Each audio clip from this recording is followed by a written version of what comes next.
transmission system demonstrates one way of transmitting electrical energy and converting it into another form of energy, radio waves. Its function is not unlike the method of converting electrical into light waves. A fan converts electrical energy into mechanical energy, which results in the movement of air.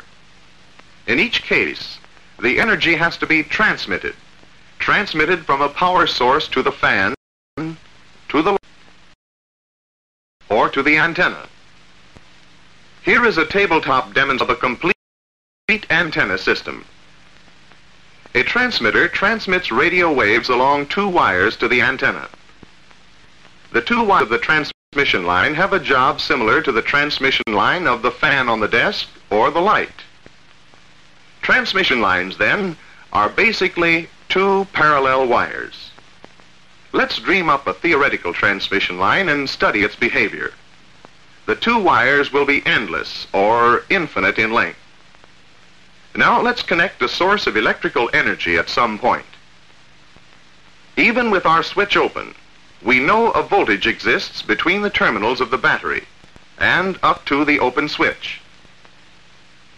Now, since this transmission line consists of two wires insulated from each other, they act in effect as a capacitor, or for that matter, as a series of minute capacitors. When we close the switch, battery current charges the beginning of the line, or the first capacitor. As current continues to flow from the battery, successive portions of the line become charged. This is a slow-motion illustration of the phenomena of electricity. Actually, this progressive charging of the line occurs almost instantaneously. When current moves along a line, magnetic lines of force are set up. On our theoretical line, we'll slow the current down to a walk and watch the buildup of magnetic fields. Let's hold the current right here. Notice how the magnetic fields have built up to a maximum size. The fields around the upper and lower conductors oppose each other. Notice that where you have maximum current flow or magnetic buildup, you have maximum voltage. The line would be charged progressively regardless of length. This characteristic of transmission lines remains the same whether DC or AC is applied. Let's use a source of alternating current in place of the battery. When alternating current is generated, the polarity at the generator terminals changes at each half cycle. Let's continue this slow motion, and this time watch the buildup of magnetic fields. The generator will turn 1/2 cycle. The maximum magnetic field is produced at the quarter cycle point, because it is here that the generator is cutting the greatest number of flux lines. As in our demonstration with direct current, the magnetic fields cause this portion of the line to be charged to the voltage of the generator. Now let's continue the slow motion action to see what happens to this electrical charge on the wires. Even with the generator stopped, this single charge proceeds down the transmission line. Letting our generator run, we see the actual wave motion of electrical energy produced along the line by an AC generator. This represents the electrical energy produced by one complete cycle of the generator. It is one wavelength, or the measurement of the distance traveled by the electric impulse during one cycle of the generator. Since this shows electrical energy composed of fields in motion, it is but a short step further to plot a current graph from the magnetic field and a voltage graph from the voltage field. Notice that the current and voltage plots are a direct measurement of the strength of the field. As you can see for yourself, the current and voltage match in amplitude. Whenever this occurs, the current and voltage are said to be in phase. Now, since current and voltage are in phase, our transmission line is acting as a resistance. This resistance is called the characteristic impedance of the transmission line. To the generator, characteristic impedance appears the same as any resistor of equal value placed between the generator terminals.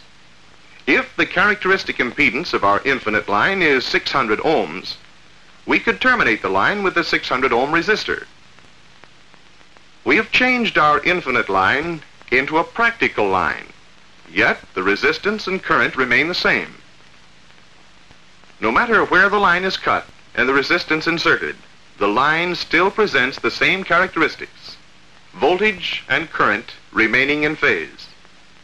Because it behaves the same to all frequencies, we call this type of line non-resonant. Our alternating current patterns still look the same, although the infinite line has been changed into a practical line. For a simpler demonstration, let's use a single part of the pattern, in this case the voltage field.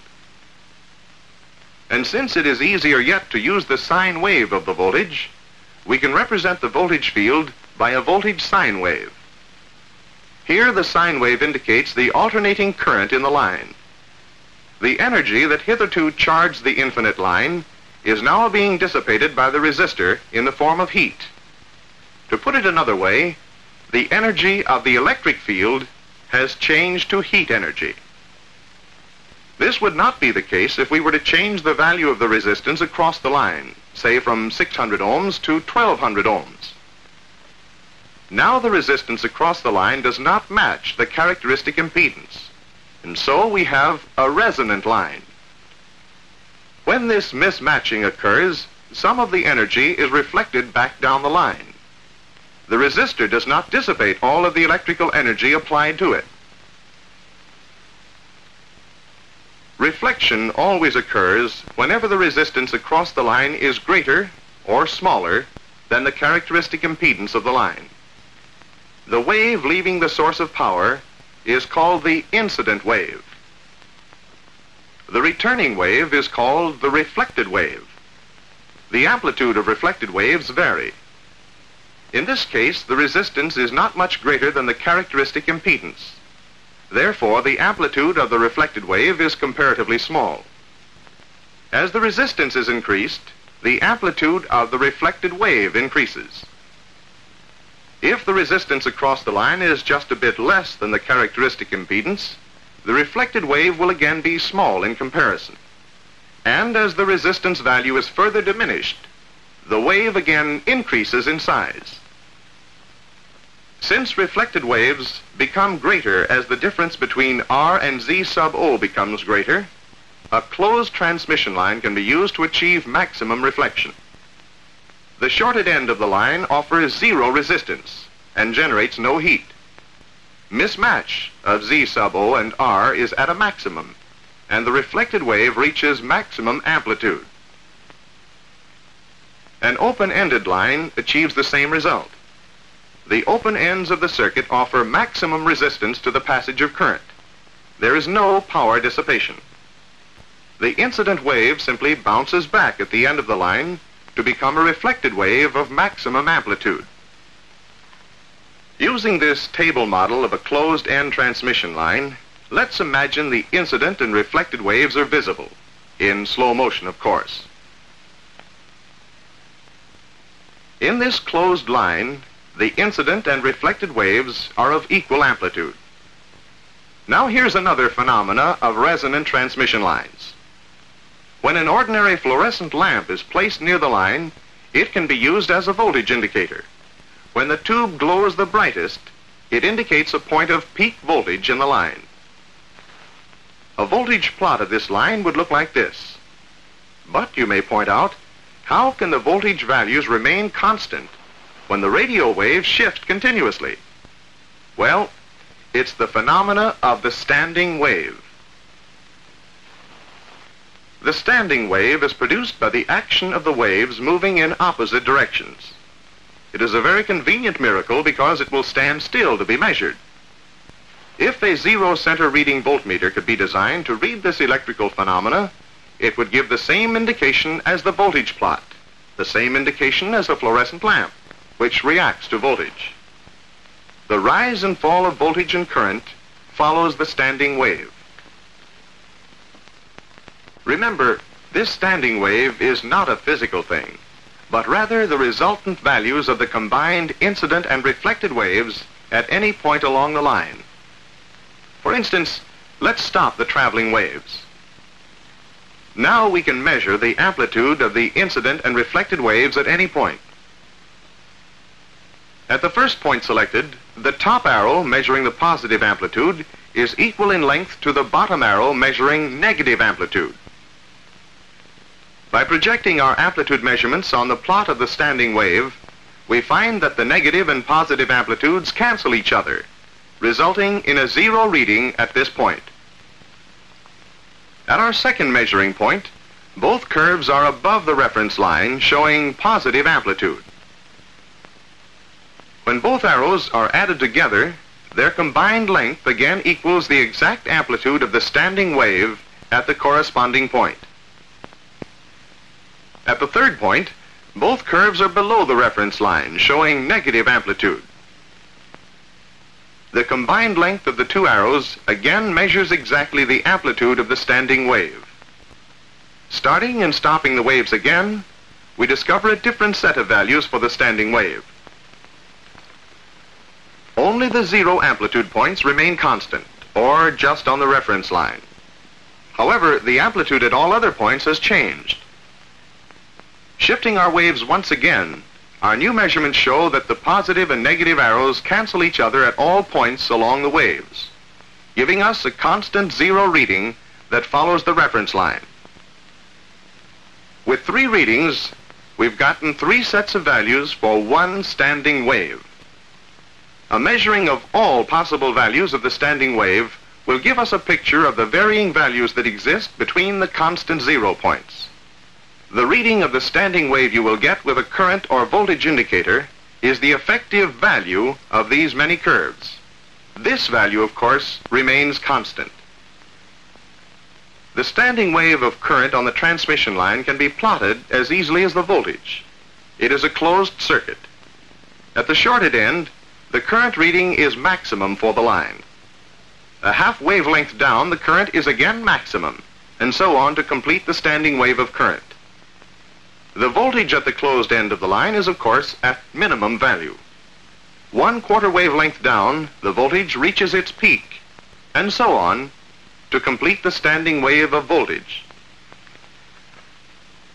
Impedance is minimum at the shorted end of the line. According to Ohm's law, when current is maximum and voltage minimum, the impedance is minimum. In the case of an open-ended transmission line, we find an immediate difference in the current curve. There is no current flow at the open ends of the line. Therefore, the current curve is at low point here. Voltage at the open ends of the line is at peak point. Impedance at the open end is maximum. With the same frequency applied, a comparison of the shorted and open lines shows that the curve values are reversed. How does this apply to radio antennas? Well, let's shorten our closed-end line and find out. Now we are working with only a 1/4 wavelength of a closed transmission line. The impedance at the terminals of the generator is maximum. In other words, the generator sees the circuit as one of maximum impedance. Where a line presents a high impedance to the generator, it is the same to the generator as though it were connected to a parallel resonant circuit. So we can symbolize this 1/4 wavelength line as a parallel resonant circuit. Connected at the half wavelength point, the generator now sees a different condition. Impedance is low, and where a line presents a low impedance to the generator, it is the same as if a series resonant circuit were connected to the generator. At the 3/4 wavelength mark, the impedance is again at maximum, and again the generator sees a parallel resonant circuit. At the 1 wavelength mark, the generator sees the circuit as a series resonant one. The behavior of our open line can be investigated in the same manner. At the 1/4 wavelength point, the generator sees a condition of minimum impedance. This circuit can then be considered a series resonant circuit. Each time a 1/4 wavelength is added to the circuit, the condition changes. Thus, open and closed end lines can be used as parallel or series resonant circuits, according to the length of line used. Because of this facility, they are known as resonant lines or tuned lines. In this quarter wavelength of open transmission line, we have the requirements for a radio antenna. Let's take a quick look at the electric field here. Because the current flows in opposite directions in the two conductors, the directions of the magnetic fields are opposite, and any radiation is canceled. How can we use this device as an antenna? Very simple. We spread the wires apart. Presto, a dipole antenna. Notice that the current flow is in the same direction in both conductors, or in other words, the same in both halves of the antenna. The direction of the magnetic fields is now the same, and instead of opposing each other, they strengthen each other. This is your basic antenna. It is called the half-wave dipole antenna. Our tabletop antenna system uses a half-wave antenna. Let's examine the kind of radio waves it sends out. The vertical rings represent the magnetic lines. The horizontal rings, the electrostatic lines. Let's say these lines form a single wave, and we'll stick with this wavefront as it is radiated into space. Upon leaving the antenna, the pattern enlarges.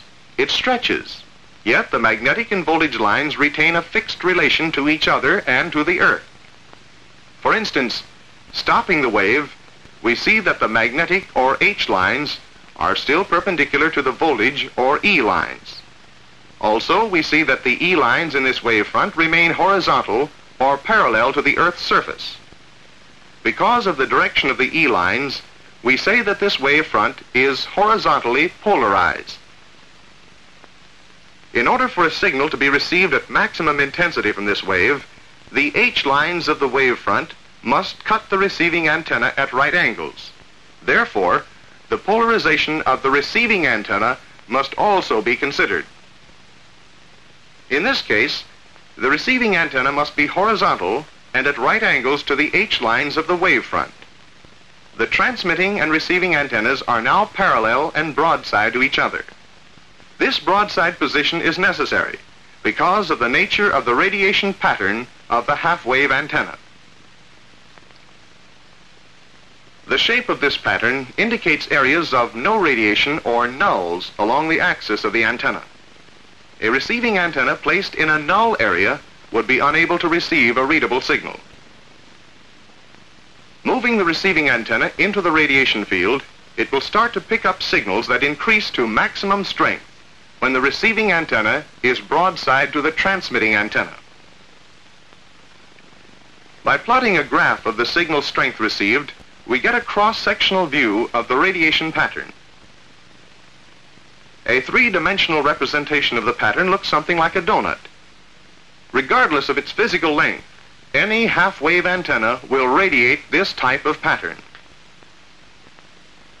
A half-wave antenna should measure half the wavelength of the frequency employed. This broadcast antenna measures approximately 309 feet. It operates on a frequency of 1590 kilocycles, corresponding to a wavelength of about 618 feet, or twice the length of the antenna.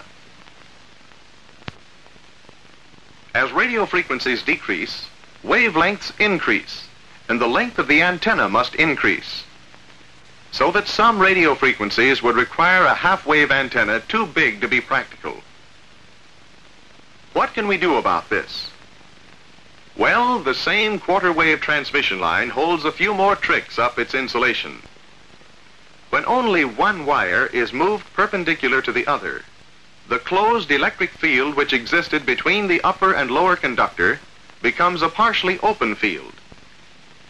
Since the lower conductor is grounded, similar electric fields occur all around the upright conductor. Our upright conductor now functions as an antenna, a quarter-wave antenna. The quarter-wave transmission line with one conductor upright is quickly changed into a practical antenna system. The ground takes the place of the lower conductor. The upright conductor becomes an antenna tower. Our source of power becomes a transmitter, which is located some distance from the tower to prevent distortion of radiation patterns. The efficiency of a quarter wave antenna depends largely on the nature of the ground.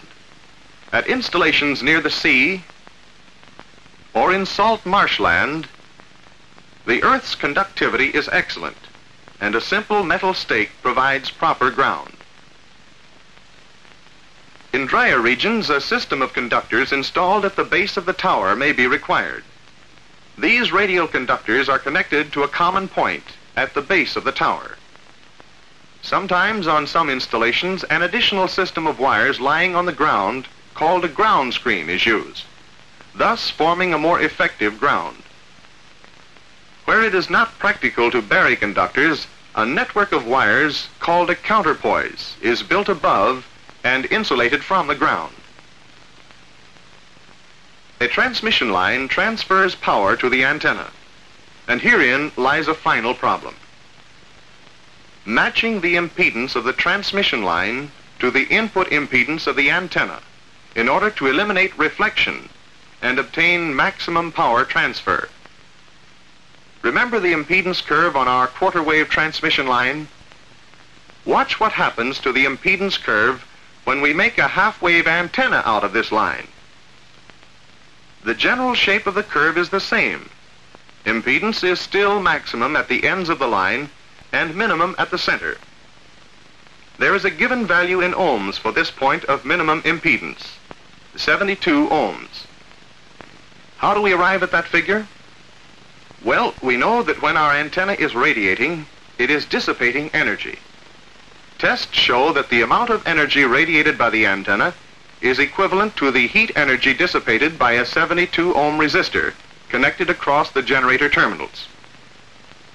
At the ends of the antenna, impedance has a constant value of approximately 2400 ohms. With known values at the minimum and maximum points, we can interpolate values at any point on the curve. Now we can match the antenna and transmission line in impedance. Let's say that the characteristic impedance of the transmission line is 600 ohms. If this is the case, our transmission line is connected to the antenna at the wrong point. 600 ohms does not match 72 ohms input impedance at the center of the antenna. When power is applied, there will be some reflection because of this mismatch of impedance. To match impedance and thereby get maximum power transfer, we simply spread the ends of the conductors apart, connecting them at matching points of impedance on the antenna. Now there is no reflection. We get maximum power transfer, maximum radiation. This system of impedance matching is called the delta match. Another method of impedance matching employs two lengths of metal tubing called a quarter wave matching transformer, or Q-bars. These tubes are merely the twin wires of our old friend, the quarter wavelength resonant line. In this sample closed line, the impedance curve is minimum at the closed end and maximum at the other. Now, supposing we put a resistor in the closed end of the line, say 72 ohms. Now we know that our impedance value at this point is 72 ohms. This changes our curve a bit, decreasing the impedance value at the generator end of the line because the standing wave is no longer at maximum amplitude. Now let's bring our antenna into the picture again, connecting it to the closed end of the line and removing the resistor. As the characteristic impedance of the transmission line is 600 ohms, it remains for us to match this value at the junction with the quarter wavelength line. We can get this matching value by simply shifting the Q-bars closer together or further apart, thus changing the impedance until we find a value to match 600 ohms.